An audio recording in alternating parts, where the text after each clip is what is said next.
소득 양극화가 심화되며 중산층의 세부담이 빠르게 증가하는 가운데 새 정부가 중산층 재건을 위한 정책 마련에 나서야 한다는 목소리가 높아지고 있다. 특히 소득세 체계 개편과 함께 중산층의 자산 형성을 돕는 제도적 지원이 절실하다는 지적이 잇따른다. 1주택을 보유한 소득 상위 40에서 60%, 중산층 근로자의 세부담은 2013년 487만원에서 2023년 888만원으로 10년 새 2배 가까이 증가했다. 이는 같은 기간 소비자 물가 상승률이 10%보다 4배 이상 빠른 속도다. 이번 조사에서는 근로소득세, 금융소득세, 재산세, 자동차세, 취득세, 개별 소비세 등 6개 주요 세목을 종합적으로 분석했다. 특히 금융소득세는 2013년 13만원에서 2023년 43만원으로 232% 급증하며 상승률 1위를 기록했다. 주식 투자 대중화로 배당이자 수익이 늘어난 영향이 컸다.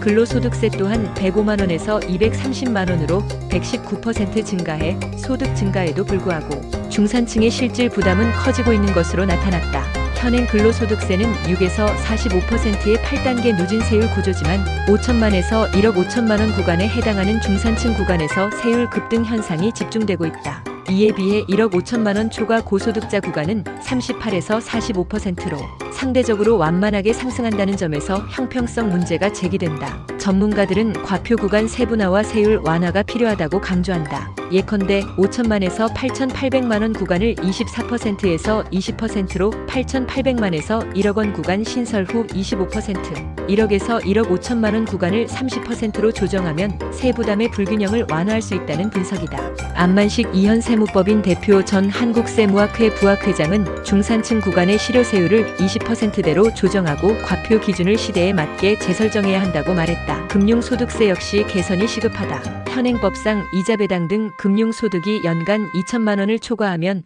다른 소득과 합산해 고율의 누진세를 적용한다. 그러나 이는 자본시장 참여가 확대된 현 상황과 맞지 않는다는 지적이 많다. 전문가들은 기준 금액을 4천만 원으로 상향하고 과도한 세액공제 혜택은 정비해 세수 확보와 세제 공정성을 병행해야 한다고 제언한다. 실제로 올해 비과세 감면 등 조세 지출은 78조 원으로 역대 최대 규모를 기록했다. 중산층의 자산 형성을 지원할 수 있는 절세 금융상품 개편도 요구된다. 대표적으로 개인종합 자산관리계좌 ISA와 개인형 퇴직연금 IRP의 통합 확대가 거론된다. 현재 ISA는 국내 주식펀드에 투자 가능한 절세계좌로 연간 200만에서 400만원까지 비과세 혜택이 가능하지만 총 납입 한도가 1억 원으로 제한돼 있다.